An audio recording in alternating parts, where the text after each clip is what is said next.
Buenos días, queridos hermanos. Es un placer saludarles para este nuevo matinal que tiene algo muy especial, ¿no? Aparte del tema que vamos a tratar, alguien que me va a acompañar y sé que tiene mucho que enseñarnos y que aportarnos. Luismer, bienvenido. Buen día, Juan, y buen día para los hermanos que nos sintonizan y aquellos que nos ven a esta hora. Vamos a hacer algo muy especial hoy, a tener un diálogo muy especial acerca de un tema muy especial también. Amén. Bueno, Luismer, ¿te parece si oras para pedirle al Señor que nos dirija? Claro que sí, oremos. Te damos gracias, Padre, porque tú eres la luz del mundo, Señor. Y como la luz del mundo, Señor, has venido para dar luz a este mundo que vive en oscuridad. Pedimos, Señor, tu compañía, tu protección y protección en esta hora. Que tu Espíritu Santo nos guíe, Señor, y nos motive para llevar a cabo tu ministerio. En tus manos entregamos en esta hora, en el nombre de Jesús. Amén. Amén. Bueno, el tema de esta mañana tiene que ver con un personaje que no podía ver. Y es algo muy particular porque, ¿sabes que hay dos tipos de ceguera? Sí, claro. ¿Cuáles son esas dos? Bueno, existe la ceguera física, que es la que tienen muchos, o bueno, tenemos muchos. Pero otra ceguera que es la más fatal, es la ceguera espiritual, la ceguera por el pecado. Así es. Y quizá muchos de nosotros podemos ver, otros quizá no lo pueden hacer, pero creo que eso es de una u otra forma irrelevante en comparación a la eternidad, porque el Señor dice que todo ojo le verá. Eso es algo impresionante. Los que hoy no pueden ver van a poder ver, pero los que están ciegos espiritualmente, si no abren sus ojos a tiempo, si no reciben ese llamado del Espíritu Santo, pues cerrarán sus ojos por la eternidad. Podemos decir que de alguna forma todos somos ciegos, porque la palabra del Señor dice, hoy vemos con un espejo oscuramente, pero cuando se manifieste lo que ha de ser, veremos tal cual es, ¿no? Así es, amén, Luismer. Y bueno, ya haciendo esa pequeña introducción, vamos a comenzar a analizar nuestra historia, y es muy conocida. La encontramos en 3 de los 4 evangelios. Vamos a analizar puntualmente San Marcos, pero vamos a tocar los otros 2. Y la historia se encuentra en San Marcos capítulo 10, versículo 46 al 52. Hay un título, es El ciego Bartimeo recibe la vista. Vamos a comenzar a leer. Antes de que empezaras a leer, viene a mi mente en este momento un texto que quisiera que leyeras. Isaías 61, del 1 al 4 más o menos es. Isaías 61. Ajá. Hay una parte muy importante que quizás tiene mucho que ver con el texto que vamos a leer a continuación, o sea, después de este, ¿no? Solo que quisiera que lo veamos como un texto, un paréntesis en medio de todo esto. No, y voy a leerlo y ya lo tenía en mente. Dice el versículo 1 de Isaías 61. El Espíritu de Jehová, el Señor está sobre mí, porque me ungió Jehová, me ha enviado a predicar buenas nuevas a los abatidos, y vendar a los quebrantados de corazón, a publicar libertad a los cautivos, y a los presos apertura de la cárcel, a proclamar el año de buena voluntad de Jehová, el día de venganza de Dios nuestro, a consolar a todos los enlutados, a condenar a los afligidos de Sión, a ordenar que a los afligidos de Sión se les dé gloria en lugar de ceniza, óleo de gozo en lugar de luto, manto de alegría en lugar del espíritu angustiado. Serán llamados árboles de justicia, plantío de Jehová para gloria suya. Amén. Amén. Lo que se propone Dios con nosotros. Y comienza así la historia, Luis, mira. Entonces vinieron de Jericó, va a leer todo el versículo 1. Entonces vinieron a Jericó, y al salir de Jericó, él y sus discípulos y una gran multitud, Bartimeo el ciego, hijo de Timeo, estaba sentado junto al camino mendigando. inicia el versículo diciendo, entonces vinieron a Jericó. Bueno, ¿quiénes iban a Jericó? Hay un detalle, ¿no? El texto nos dice, y entonces vinieron a Jericó. Jesús estaba en un periplo, casi en su último periplo, que lo iba a llevar a Jerusalén. Y para llegar a Jerusalén había que pasar por Jericó. Jericó era un paso obligatorio hacia Jerusalén. Pero bueno, muchos se preguntarán, bueno, ¿en Jericó? ¿Por qué Jericó? Si supuestamente Jericó había sido destruida anteriormente, ¿no? por Josué. Resulta que Jericó fue reconstruida cerca a las ruinas de la antigua Jericó. Esa ciudad fue reconstruida en tiempos del rey Acab. Y a esa ciudad era que se dirigía Jesús. Ah, ese es un dato importante porque... Ahora, es importante también saber, Vale. ambas Jericó, las ruinas de Jericó y la otra Jericó, estaban más o menos a unos 2 kilómetros de allí.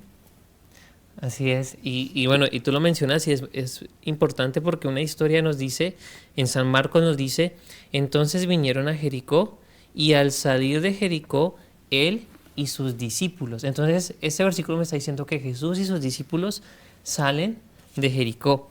Pero hay otro dato, en Mateo, donde también se encuentra esta historia, en el libro de Mateo nos dice el capítulo 20, versículo 29 al 34, que ellos también salen de Jericó, pero en Lucas 18, 35, 43 dice que ellos estaban acercando a Jericó. Entonces, dos evangelios me dicen que él va saliendo y uno me dice que él se va acercando. Entonces, aparentemente hay una contradicción, pero no es una contradicción. Uh-huh. ¿Por qué no es una contradicción? Las contradicciones generalmente, o lo que llamamos contradicciones, son pequeños detalles, pequeñas perlas que contribuyen a lo que es el texto bíblico. Enriquece. Voy a dar un ejemplo. Por ejemplo, hay una parte donde nos habla de Judas, ¿sí? Y otra parte nos dice, y Judas era ladrón. ¿Ya? Uh-huh. Esos dos textos nos pueden dar más detalles de cuál era el más de Judas. Así mismo pasa con Jericó. Lucas 18 nos dice que iban acercándose a Jericó y Marcos y Mateo nos dicen que iban saliendo de Jericó. O sea que ellos estaban entre las dos Jericó, las ruinas de Jericó y la Jericó nueva. Entonces, la Biblia no se contradice. Sí. No se contradice. Es solamente, y eso lo aplica en el comentario bíblico adventista, él va saliendo de una ciudad y se va acercando a la otra. Ajá. Básicamente es eso. Pero el versículo nos sigue diciendo más, volviendo a Marcos 10, 46.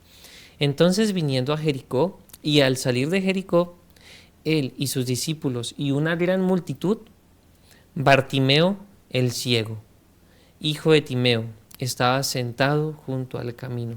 Acá tenemos el personaje central, ¿no? De hecho, en los otros dos evangelios no nos dice el nombre del ciego, uh-huh. o de los ciegos, porque... Eran dos. Realmente. Pero quizás el que más trascendencia tuvo fue Bartimeo. Tal vez era el más conocido. Tal vez su padre era reconocido entre los judíos. Y ese es un punto importante, ¿no? Porque, por ejemplo, Mateo me dice que eran dos, pero no me dice su nombre. Uh-huh. Pero aquí Marcos me dice que era uno y me proporciona el nombre, y no solamente su nombre, sino el nombre de su papá. El padre, sí. Hijo de Timeo. Bartimeo significa hijo de Timeo. Uh-huh. Pero conversábamos un poco cuál es el significado de Timeo. Timeo significa impuro. Impuro o hijo de contaminación. Impuro o hijo de contaminación. Es un nombre fuerte. Bastante fuerte. ¿Sí? Y estamos abordando esta historia desde un punto literal, pero también la podemos abordar desde un punto espiritual, porque los nombres en la Biblia nos revelan la condición de las personas. Quizá Timeo fue un nombre que, pues según lo que nos dice el relato bíblico, solamente por su nombre era un hombre impuro.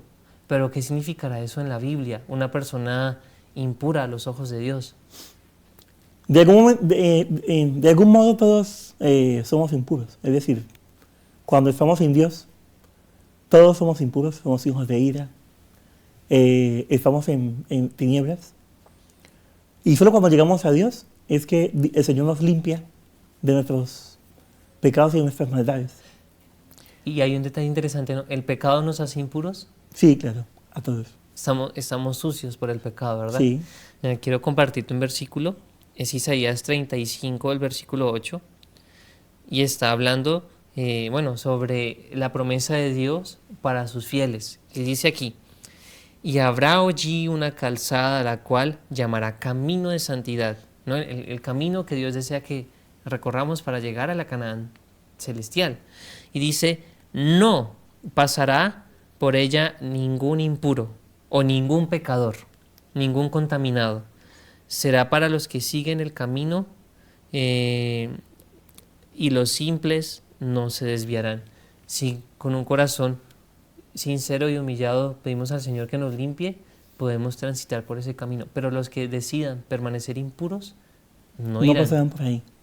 Hay un detalle que me gustaría respecto al hecho de que Bartimeo estuviera mendigando en el camino, ¿no? Uh-huh. Uno de los actos más bajos o más, no sé cómo decir. El mendigar era un acto que degradaba a la persona, ¿no? Nosotros vemos en la Biblia otro caso en el que alguien está mendigando. El caso del cojo que sanaron Juan y Pedro. Él también estaba mendigando a la puerta del templo, ¿no? Cuando alguien mendigaba siempre se hacía en un sitio estratégico. A la orilla del camino porque por ahí pasaba por la gente, o a la puerta de los templos porque por ahí también entraban todos, ¿no? Uh-huh. Y Bartimeo estaba mendigando y como era tiempo de Pascua, se calculaba que había más público, ¿no? Podía recoger más dinero. Y podía despertar un poco más la compasión de alguien, ¿no? Era un acto como de autocompasión de sí mismo, porque, a ver, las personas que tienen alguna discapacidad siempre tendemos a autocompadecernos de nosotros mismos. Ah, pobre de mí, soy ciego, soy lisiado, ¿sí? Y ese es un detalle interesante. Y mira que investigué la palabra mendigar en el original, ¿no? Es en el griego el prosaiteo y significa pedir repetidamente, importunar, es decir, mendigar. O sea que un mendigo es alguien inoportuno, ¿no? Pero es alguien que pide constantemente. Pero si nosotros somos mendigos y un mendigo pues está en una condición miserable, debemos pedir y debemos ser inoportunos con Dios. A Dios le gusta que lo importunemos, que digamos: Señor, sácame de esta condición miserable, hablando espiritualmente, ¿no? Sácame de mi orgullo, de mi insuficiencia propia, de mi vanidad, tantas cosas, ¿no? Y es una invitación para que podamos ser inoportunos con Dios. Creo que es un detalle muy bonito. Sí, claro que sí. Y vamos a continuar la historia. El versículo 47 nos dice: y oyendo que era Jesús Nazareno, comenzó a dar voces y a decir: Jesús, Hijo de David, ten misericordia de mí.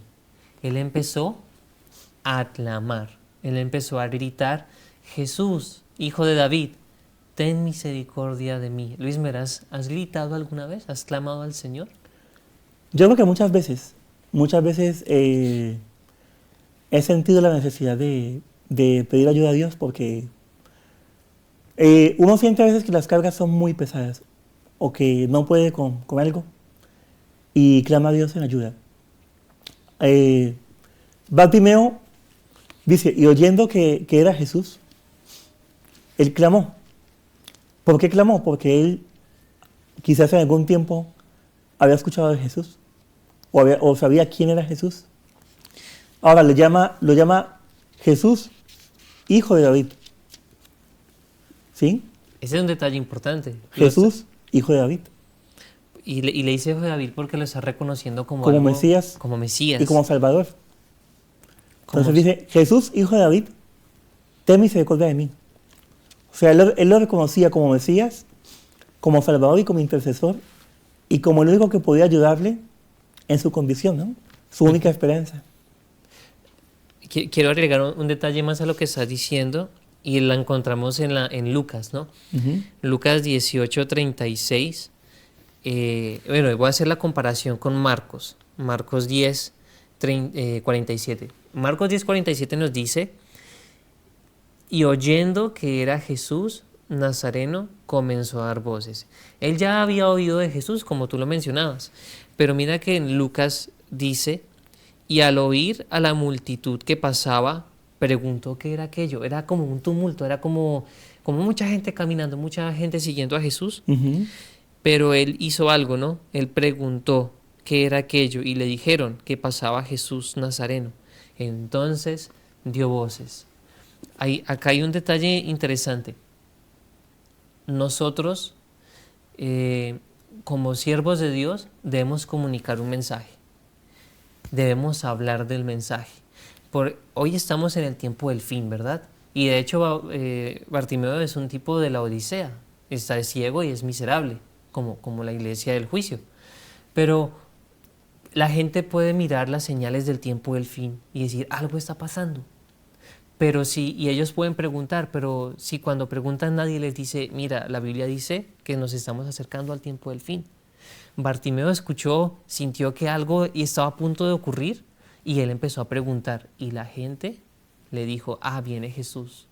Hoy es la misma situación porque están ocurriendo cosas, están pasando las señales y la gente va a preguntar ¿y quién les va a decir, oye, viene Jesús, prepárate? Es nuestra situación, ¿verdad? Sí. Ahora, si él preguntó que qué era eso, era porque el ruido de la multitud era un ruido diferente. Es decir, no es lo mismo cuando pasa alguien, gente caminando normalmente, a cuando pasa alguien o que hay un acontecimiento, ¿no? O sea, la voz de la gente no es la misma. Hay otro ejemplo para distinguir ciertas cosas que pasan, ¿no? Cuando Moisés y Josué venían del campamento, Moisés le dice a Josué, oigo algazara de canto y de fiesta. Y Josué dice, no. Pensó que era de guerra. Sí, pensó que era de guerra. Oigo algazara de pelea y de guerra. Entonces Josué dice, no, es algazara de fiesta y de cánticos. ¿Sí? Entonces, Bartimeo también supo distinguir entre los dos acontecimientos o entre las voces de la gente cuando hay un acontecimiento normal y cuando hay un acontecimiento extraordinario. Y mira, ahí hay un detalle espectacular porque hablándolo espiritualmente, la Biblia nos dice que estamos ciegos. Por lo tanto, es muy importante oír. Es importante ver, pero en esta historia, y que esta historia es la historia de la iglesia del fin, y es nuestra historia también, es muy importante oír. Por eso el mensaje a las 7 iglesias, cada mensaje a cada iglesia dice... El que tenga oídos, oiga. El que tenga oídos, oiga. Y es como que repite, ¿no? O sea, el que tiene oídos, oiga. Obviamente tenemos los oídos para oír, ¿no? Pero muchas veces la gente oye, pero la gente deja pasar esas advertencias o esos sonidos. Sí, y el oír, no solo tanto oír, sino entender lo que se está escuchando.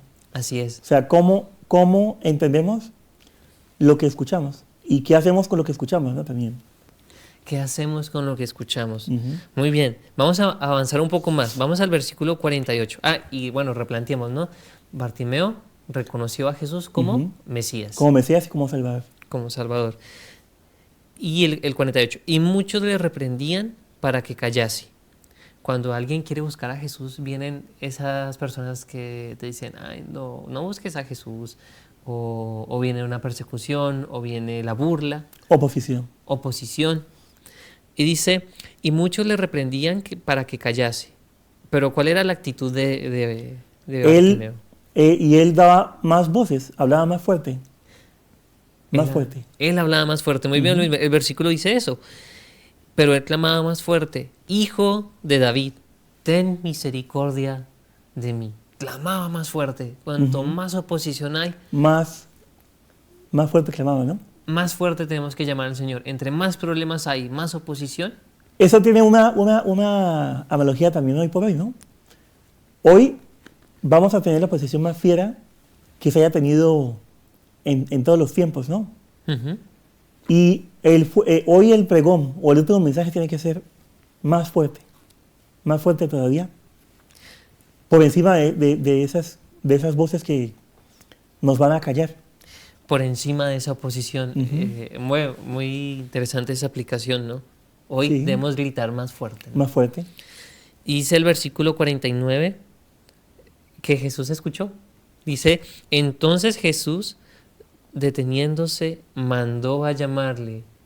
Y sigue diciendo, y llamaron al ciego, diciéndole, ten confianza, levántate, te llama. Hay un detalle, ¿no? La misma multitud que le decía que se callara, fueron los mismos que le dijeron, levántate, él te llama. La misma multitud que 6 días antes decían, Hosana, Hosana, bendito el que viene en nombre del Señor, era lo mismo que gritaban, crucifícale, crucifícale. ¿Qué quiere decir? O sea, el mundo es muy cambiante. El mundo es cambiante. Es fácil que las personas que hoy se oponen después sean quienes escuchen el mensaje y se entreguen más fácil, ¿no? Más rápido. Ujú. Ese es un dato interesante, ¿no? ¿Cómo se puede cambiar? Y pues el Señor nos invita, obviamente fue muy bueno que ellos le ayudaran, pero nos hace pensar que muchas veces según la circunstancia nosotros cambiamos y no debemos ser circunstanciales, ¿no? Sacando una lección de este versículo. Uh-huh. Y si seguimos leyendo, dice el versículo 49, ¿no? Jesús le llamó y le dijo, y la gente le dijo, ¿no? Ten confianza, levántate, Él te llama. Y cuando dice levántate, significa que Él está sentado o acostado. Y en la Biblia, y el tiempo ha pasado muy rápido, pero en la Biblia sabemos que cuando el juez se levanta, o Daniel nos dice, ¿no? Entonces se levantará Miguel, ¿y quién podrá estar en pie? ¿Quién podrá mantenerse cuando el Dios del cielo se levante?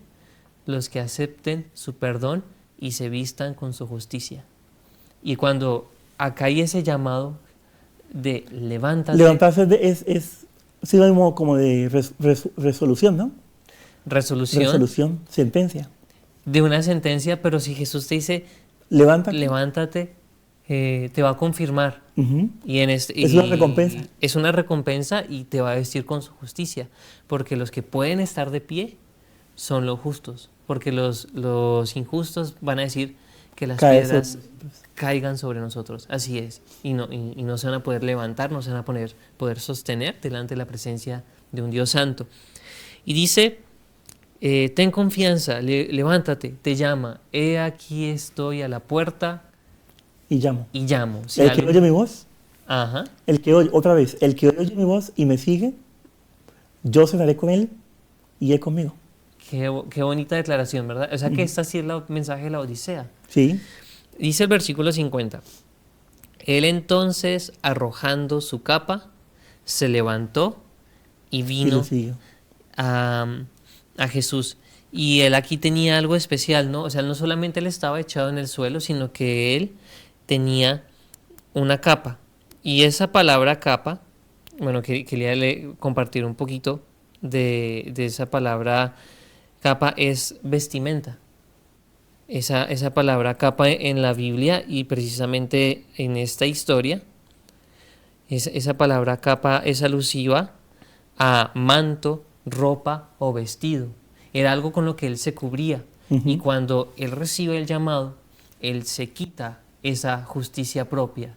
Que eso en la Biblia, la vestimenta es un símbolo de justicia. Sí. Sea justicia propia o sea la justicia divina. El Señor quitó el manto que cubría a Adán y Eva, un manto de higueras, y le puso otro nuevo. Un manto nuevo de justicia de Cristo. De la justicia de Jesús. Bartimeo dejó su capa vieja que tenía y siguió a Jesús. Uh-huh. Él entonces, arrojando su capa, se levantó y vino a Jesús. Respondiendo Jesús le dijo, ¿qué quieres que te haga? Y el ciego le dijo, Maestro, que recobre la vista. Y Jesús le dijo, vete, tu fe te ha salvado. Y enseguida recobró la vista y seguía a Jesús en el camino. Qué preciosa historia, ¿no? Amén, qué historia tan leccionadora. A mí siempre me gusta escuchar esa historia. Siempre me gusta como detallarla un poco, porque de alguna forma me identifico con él. Y esa personalmente quisiera que fuera mi experiencia. Quisiera también poder ver a Jesús en su gloria y poder experimentar lo que se sentirá ver el rostro del Maestro, ¿no? Amén. Bueno, creo que es el deseo de el tuyo, el mío, el de los hermanos que nos pueden ver. Pero quiero terminar leyendo un párrafo que nos ayuda a comprender un poquito más esa historia. Eso está en Testimonios para la Iglesia, el tomo 4, página 348. Dice, sin Cristo no podemos subyugar un solo pecado ni vencer la menor tentación. Muchos necesitan el Espíritu de Cristo y su poder para iluminar su entendimiento, tanto como el ciego Bartimeo necesitaba su vista natural. Como el pámpano no puede llevar su fruto de por sí mismo, si no permanece en la vid, así tampoco vosotros, si no permanecéis en mí, dice Jesús. Todos los que están realmente en Cristo experimentarán el beneficio de esta unión. El Padre los acepta en el amado y se transforman en el objeto de su solicitud, tierno y amante cuidado. Esta relación con Cristo traerá la purificación del corazón, así como una vida circunspecta y un carácter sin tacha. Necesitamos clamar por Jesús como lo hizo Bartimeo y gritar duro y decirle, Señor. Y hay un detalle para terminar, el que le pedía, que le diera. Y en la Biblia, la vista o la visión es un símbolo del Espíritu Santo, o los videntes, ¿no? Los videntes, los profetas eran los que tenían el Espíritu Santo, sí, claro. El Espíritu Santo. Necesitamos abrir nuestros ojos hoy, Luismer. Y más que los ojos físicos, necesitamos abrir los ojos del corazón. Necesitamos que el Espíritu Santo repose en nuestra mente y en nuestro corazón. Valga la redundancia. Jesús dijo, repetirlo. Yo soy la luz del mundo. ¿Sí? Si Jesús es la luz, necesitamos ir a Jesús. Que nuestro corazón sea abierto hacia Jesús, atraído hacia Jesús. Amén. Entonces, bueno, Luismer, se nos acabó el tiempo, pero... se fue muy rápido. Se fue muy rápido. Y yo creo que quedó mucho por decir. Quedó mucho por decir. Porque históricamente hay mucho que decir también.